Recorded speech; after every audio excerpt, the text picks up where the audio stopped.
when I left the theater, I said, repulsion meets ghost. Right. What do you think of that?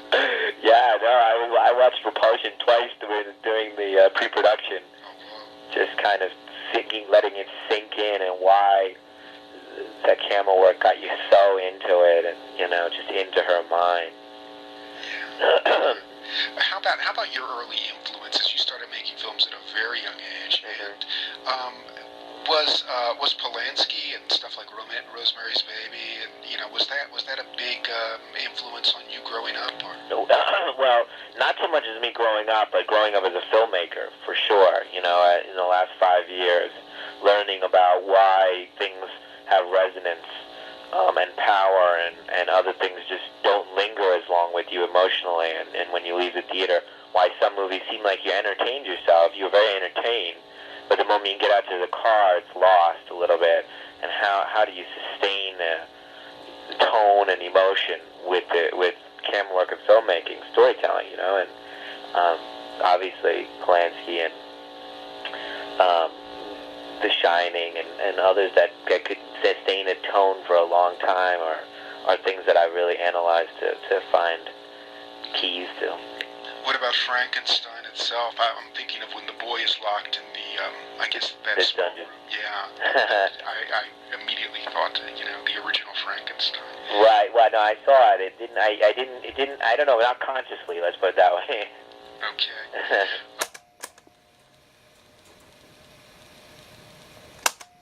Is that something that it just seems like might be in the wheelhouse of what I do?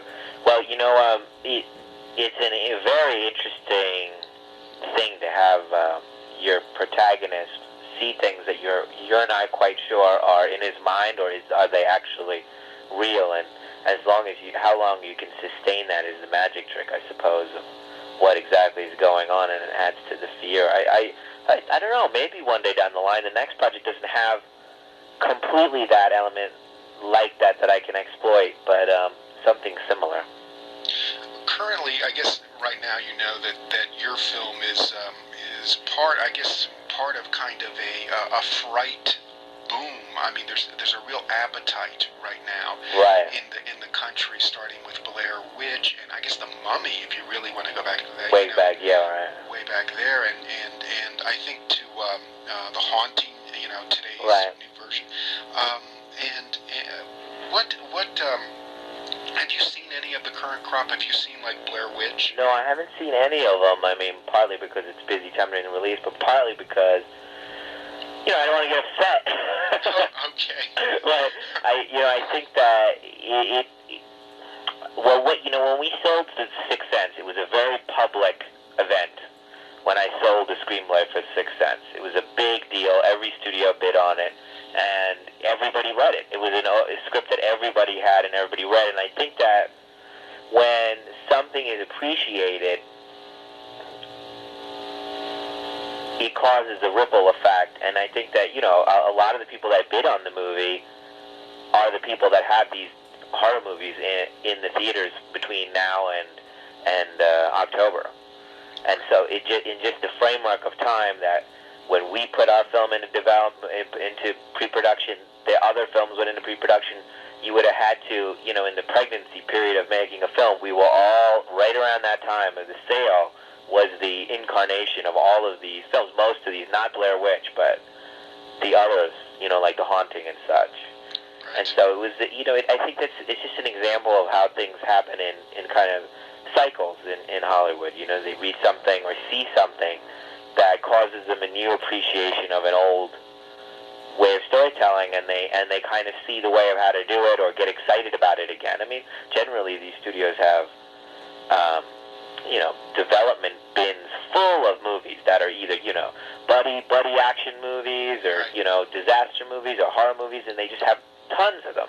And so when someone comes out and does, let's say, a buddy movie in a brand new way or a very cool way, they pull out the old ones and say, let's revamp them in this way and put them out. I'm really excited about doing that kind of thing.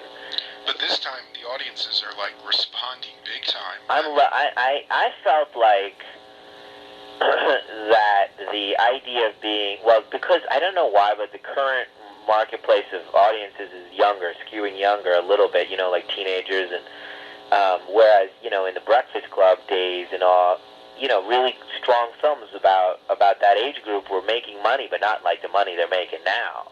Right. And I think there's something about that being driven by a slightly younger demographic that's causing an interest in being chilled and scared and having fun with that.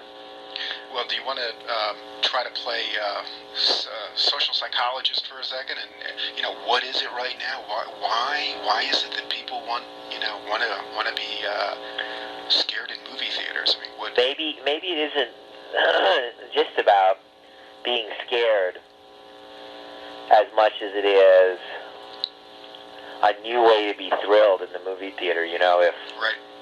Again, going back to, it's all about getting excited, and leaving reality for that 2 hours. And if disaster movies like Twister or whatever is the thing, then everyone would be searching for that because they get an idea of that they're going to be for 2 hours leaving reality. And maybe right now it's feeling like a good time at the end of the millennium.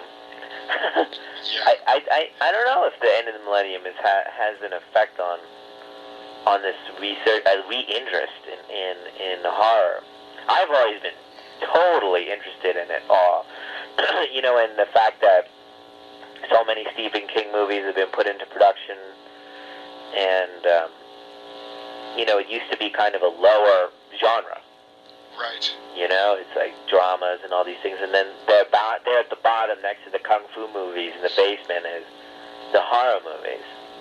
Right. But, there was that slew of movies before, that were kind of classics, not classics, but legitimate, like Rosemary's Baby and The Omen and things where they approached it from a different plane. And it's interesting that there's a resurgence all at once here.